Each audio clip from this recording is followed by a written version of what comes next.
the recent hype on track days, I think it's about time that we had a bit of a chat on how to build a track spec car. More specifically, on how to build a track spec EK. Now, I think the best way for us to do this is by taking a bit of a drive and discussing it along the way. So, in the world of track days and project cars, there are a lot of different ways that things can be done in order to get a car built. Before you start off with any of it, I think it's pretty important that you realise that no matter what you do, everybody's got a budget. Now, your budget for building a track car could be 5 grand or it could be 50 grand. That is completely determined on you specifically and how you want to build a car and what you've got available to build a car.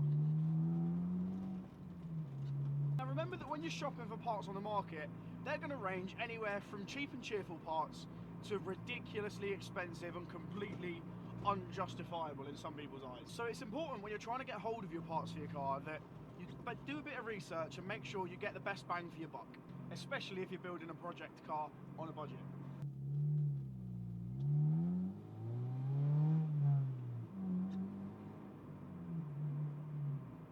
I think another good thing as well to take into consideration when you're looking at buying parts for your car is don't buy the first thing you see. Do some research. There are a lot of forums and there are, thankfully, a lot of Facebook groups out there where people are going to have built the car that you've got before and people are going to know what works and what doesn't. Again, certain parts that you buy will be down to personal preference and what you personally want to buy, but it's never going to hurt to get some research and some information of people that have done what you're trying to do before. So don't go out there and buy the first parts that you see or buy the biggest branded names you can find if you don't actually know that that is what you specifically want. Now, moving on to actually buying the parts, where do you start with actually building a track car? Well, I guess a good place to start, in my opinion, is the one thing that holds you to the road. Now, it's all well and good having your big power or your cool wheels or all of that stuff. If you've got cheap, crappy tyres on there, you're not going to be able to go very well. Tyres are the one thing that holds you to the road when you're driving, when you're on track days, or anything like that. So having a good set of rubber wrapped around your wheels, I think, is one of the best places to start.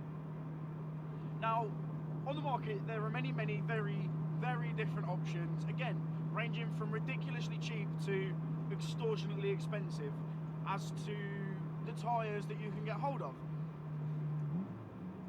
But if you're looking to build a track car on a budget, I think personally there are 3 very solid options as to what tyres you can get hold of on a good budget. Now, first and foremost, there are 2 tyres for me that are very, very good. Number 1, you have the Advan 8008 RS. Now, these are the tyres that I'm currently running at the minute, and while I will say they are a very good tyre to be driving on the road on, they're nice and firm, they're responsive, they're not too bad in the wet for what I would say is a semi-slick tyre, and you know, you can't really complain for the price bracket. I'm yet to use them on track physically, but as for normal road driving, I'm very happy with how they perform. Alongside these, and a very similar tyre for price bracket wise, is the Nankang NS2R. Now, biased as this opinion may be, I personally don't think there is a better all-round semi-slick tyre that you can use on the road as well as on track than the NS2R. For the way that the tyre performs both on the road and on the track, and the way that the tyre feels with its stiff sidewall, to me, you cannot beat them. It is by far the best tyre that I have used on and off the track to date.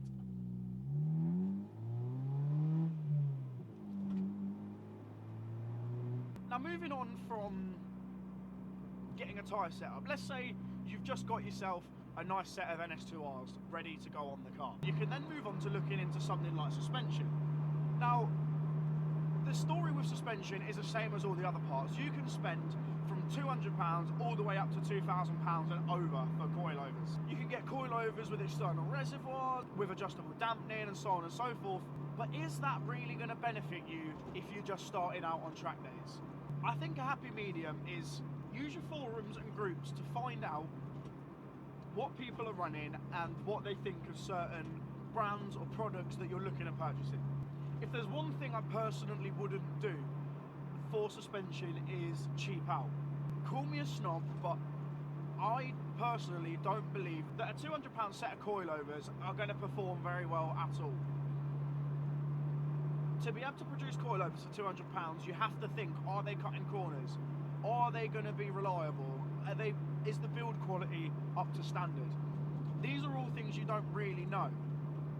But there's a phrase out there called buy cheap and buy twice for a reason. Because they're such a fundamental and major component to your car's setup and handling, I think it's a little bit better to buy a more expensive product to start off with.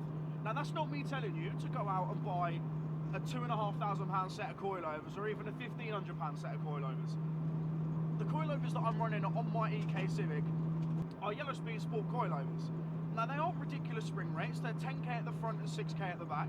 They're also not the most ridiculously expensive coilovers ever. I paid about £750 for these coilovers, and that gives me adjustable ride height, 33-point adjustable dampening, and quite frankly, because the car is still a daily, it makes it very bearable to use on the roads because it isn't too stiff.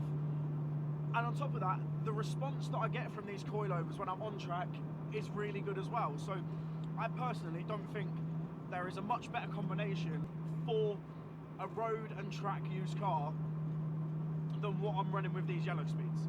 Now, for those of you that have been on track before, you might know or have experienced what we call brake fade before.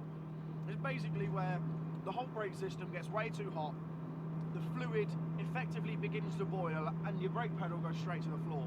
It is one of the most unnerving feelings in the world because there is then nothing you can do to slow that car down to make the corner. So having a good set of reliable brakes is a massive, massive thing. Now, again, there's no point in having big carbon ceramic dinner dish plates, dinner dish discs as a brake setup if you're trying to build a track car on a budget. I personally think one of the best things you can do is get a set of uprated pads, a set of braided lines, and change the brake fluid out. You're going to be well away. As a standard setup on a Civic, they come with two 62mm front discs and rear drums in the back. Now, a lot of you might think, oh, you know, rear drums, they're not going to be any good. And admittedly, yes, they're not optimal, but when the car is standard power at 115 horsepower, once I put in the PBS Pro Track pads in the front, along with the Hell braided lines and the RBF 660 fluid, I have had literally no issues with these brakes at all. I was able to do 170, 180 miles round a track day at Cadwell in one day, just constantly battering the brakes in the heavy braking zones. And I had literally zero issues with the brakes the whole day. So I think, in all honesty, when you're making your first track car, I would say that the most important thing you can do is make the car handle and make the car be able to stop. Don't worry about being the quickest in a straight line, because no matter what track you go to, no matter what track day you're at, wherever you are in the world, there is always going to be somebody that's got a bigger budget, a better car, and something that's always going to be quicker in a straight line. Now, another thing that you can do if you're looking at getting into track stuff is making your cars lighter weight. Now, I know we keep talking about not having the quickest car around, blah blah blah, but something that I think is a lot better than just having a lot of power is having a good power to weight ratio. Now, yes, the Civic might only have 114 horsepower from factory when it was produced, coming up to 27 years ago now, but it also only weighs just over 950 kilo. That doesn't sound that fantastic, but you'll be surprised just how much speed you can carry around a corner and just how quick you get up to speed down the straights. So if you're looking to get that little bit more out of your track car, that's not going to cost you any money at all really, strip the interior out, get all the plastics out, get the rear seats out, and get some of that extra weight gone. They are some of the things that I think are the most important for you to get your car ready for track days here over in the UK. If you guys think of any more, feel free to let me know in the description. And if you're looking at doing some track days next year, I'm very much hoping that I'll be bumping into some of you lot at some point. Make sure you keep an eye out as well for the videos to come. One of the next videos should be the gearbox rebuild for the K swap coming, and then at the start of January is the big crunch time. The D series is coming out of the EK. So we're getting to the point now where the Civic is going to completely level up, and there's going to be an awful lot of content coming your way. We're going to have the swap, we're going to have the test driving, and there'll be all sorts of content that's going to be coming your way. So keep tuned for that. Go and follow the Instagram that's linked in the description as well, because you'll be able to see all the updates and everything on there. Until then, enjoy yourselves and have a wonderful Christmas, guys, and have a very happy New Year, and I will see you all very shortly.